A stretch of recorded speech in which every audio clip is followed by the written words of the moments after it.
All right, happy Thanksgiving. Me and Rachel are heading south to go pick up something for Lizzo. If you don't know what Lizzo is, it's probably because I've never talked about it on the channel. Well, that's Lizzo. So it's my Toyota crawler project that I recently gave a paint job.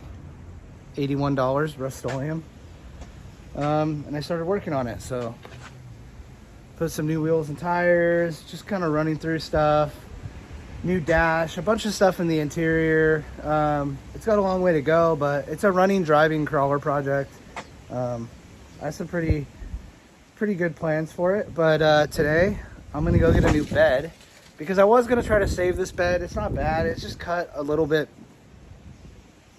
methy, I guess, I don't know, and just based on the condition of it, it is bobbed too, but it's pretty hammered. It is going to be a crawler, so I don't really care about it being hammered, but just the amount of work to do the other fender and then like make new side panels, and the fact that it's cut more than I want, it's just kind of, I'm going to start over. So we're going to go see an old friend today too, but hopefully we're going to pick up a bed for this thing and maybe another thing. All right, so I'm at the shop, getting the trailer, had to jockey some vehicles around, and thought I'd show you like a practical use of the UltraSwing. If you're not familiar with the UltraSwing, it's a hitch-mounted tire carrier that allows you to do a bunch of stuff, like pretty much anything like a swing-out bumper would do, you can do, and it's still tow rated. So I got like water here with our molly bag that typically carries our coffee kit, 40-inch, and it all swings out and down here.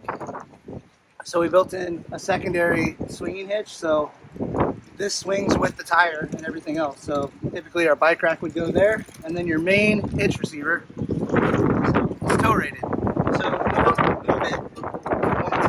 It is super windy.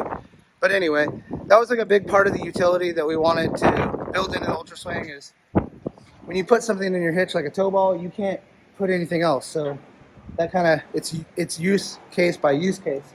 With UltraSwing, we wanted you to be able to use your hitch and not lose it. So we built in tow ability, bike rack swing out with the tire and the gear. So if that's the first time you've seen it, figure why not share it with you. That's a practical use. We're gonna hook up the trailer and get on the road. This is a question we get a lot. A lot of people are concerned with departure angle, which is understandable in off-roading. But the thing about the UltraSwing is your hitch is still your lowest point. So it kicks up above the hitch. As you can see there, it's like right at the bottom of the bumper. So it's gonna protect this side of the bumper. And a lot of people ask you, like, why did you make this so long? Like, you could get better departure angle. And this is the exact reason right here. We wanted tow ball and tow accessories to be compatible. If we shorten this up, effectively, it would be shorter on the outside, but then this hitch tube would need to be longer to accept something like this. So in turn, the whole unit would have to be pushed out.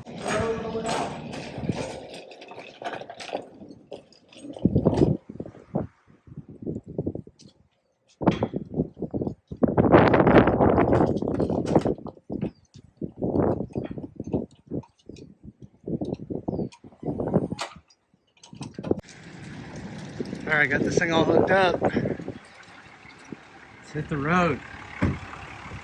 Aren't you excited? We're spending our Thanksgiving driving to go get a bed for Lizzo. So excited, but not surprised. You always have these projects up your sleeves.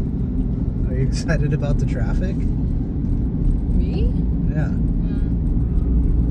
I'm just sitting here so I can relax. I'm excited about that. I think we're like 30 minutes away, so it's not too bad.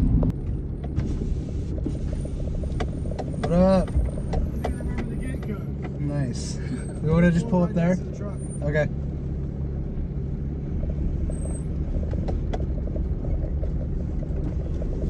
Look at the puppy.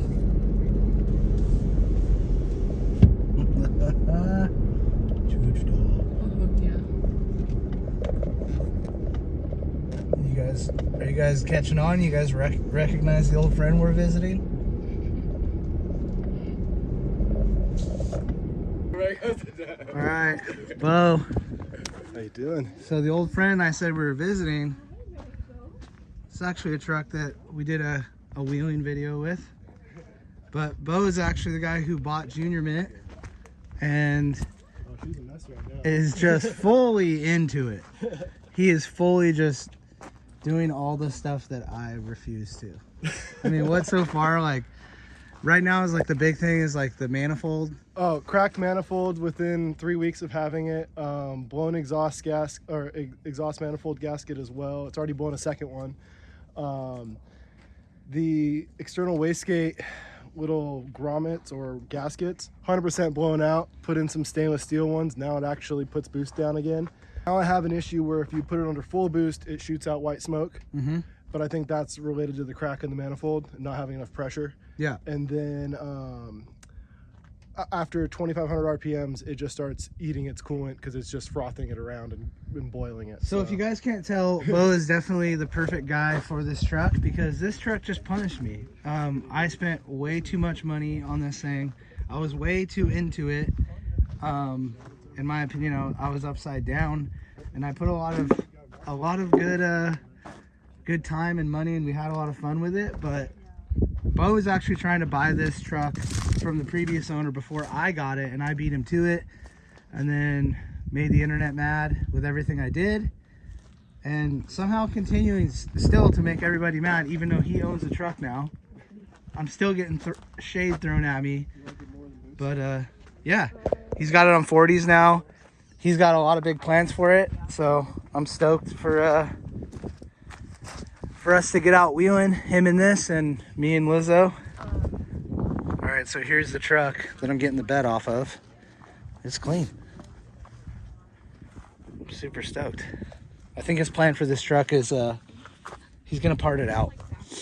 That just seems to be the plan for him. And that being said, I think I'm gonna take that front case, and that's the other piece that I think I'm gonna get. So wanted to get the bed initially, been talking to him about what the plan is, and obviously I want to do dual cases. I got used to them and I love having them in Junior Mint, so I think that's the plan. So this bed is pretty much, I would call it mint for what it is. It's kind of sacrilege to cut this thing up, but it's happening. So all right, the wind's picking up out here too now. We got the bed pulled, loaded, strapped, and then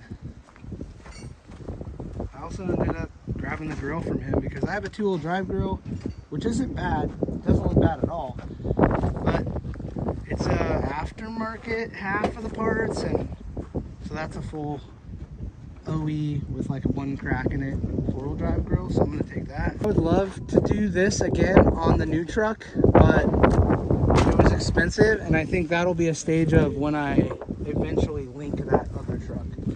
Work truck doing work truck stuff. I'm stoked to have a new bed. It's just a nice, clean, fresh bob. It's really clean. It's all complete. Tailgate's good. So we can start with a fresh thing to crush instead of having the thing that's just dog shit, cut up and crushed. I don't mind if it's gonna get damaged, but I want to start with at least a fresh thing. Bro, that's your plan too, is like you're gonna like dial that thing in, do body work on it, paint it, get it all dialed in, and then like smash it. Well, but it's nice to start when you do the thing. There's two ways of doing it. I could leave it the way it is and smash those door panels and fenders and have that as the smashing set, and then have you gotta have a show set. Exactly. So you do that, make those the half doors, Exactly. smash it all up so you have a set of like summer wheeling half doors, or just like full Carhartt bundled up. I need someone to trade me the other doors so I can get wing doors, because I want 2 sets of wing doors. That's right. Well, I do have that other set of doors that I'm not. That was gonna be my other set of half doors. So we have a lot of parts floating around between the two of us. Just here right now, there's 3 sets of doors because I have your doors in the shed. That's right. So you have. So I gave him a set of doors that were pretty mint. That had like one small dent. That was like the perfect set. Those would be the show doors. Yeah. These definitely have some. This is probably the cleanest door out of the two. Small dent there. The other side's pretty. I call that the straight door. Yeah, that's the straight door. So this would be the perfect, like, cut it up, and then you have a set of half doors. And then fender's fiberglass. That's the only way to go on that. And then, yeah, if you want to get it wider, because you're getting a wide, you have a wider axle you're putting in this. So it should sit like right there. That'll accommodate that extra few inches. Yep. And then I want to put the fender here. Yep. To here. This is the side that got some love. So that door was actually caved in even more, and I popped it out. I pulled the door panel and I pushed out. This whole mirror was popped in, so I actually straightened that door out a lot more, and it's really not bad. No, it's I mean, and then I kissed the cab here, which is fine, but like, I get it. I totally get that you want to like get it to a baseline. This is like, I want to eliminate clean. this since this doesn't even have a function. So the Forerunner one will cover that. Exactly. And then you can do those Forerunner flares if you want to get it a little wider too. That's it. What is it? The Advent flares or whatever, the Forerunner. Yeah. 3-inch flares. We were talking about that little triangle. Yeah. Which I'm actually for your film right here. Yeah. See, he's buttoning up all this stuff that I didn't do. I wanted to do. There's no gas cap.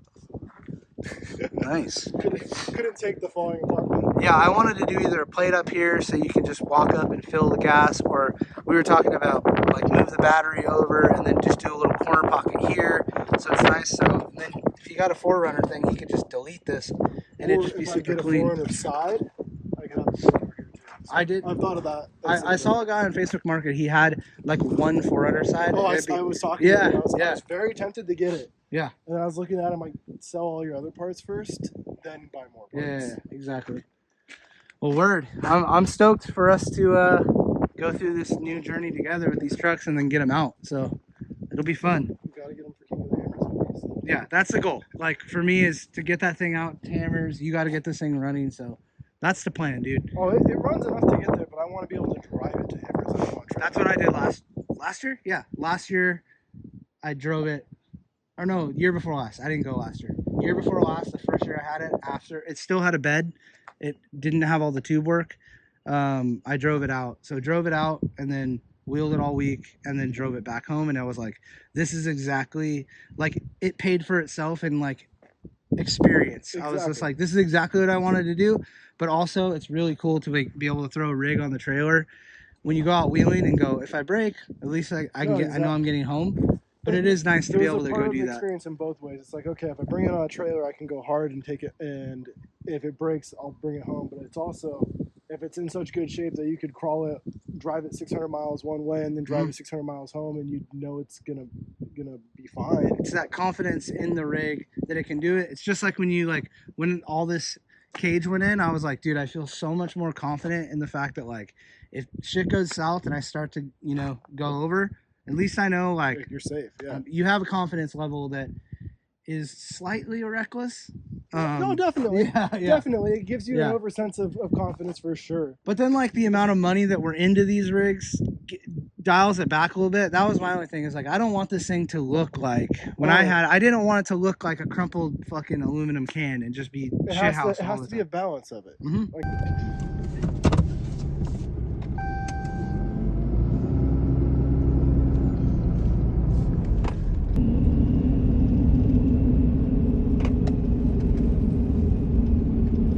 I decided to pull over and readjust it, kick it a little forward, get a little bit more tongue weight. The trailer's so light, the bed's so light, it was just kind of all over the place. The road on the way out was super bouncy, so I decided to readjust it, reconfigure the straps a little bit.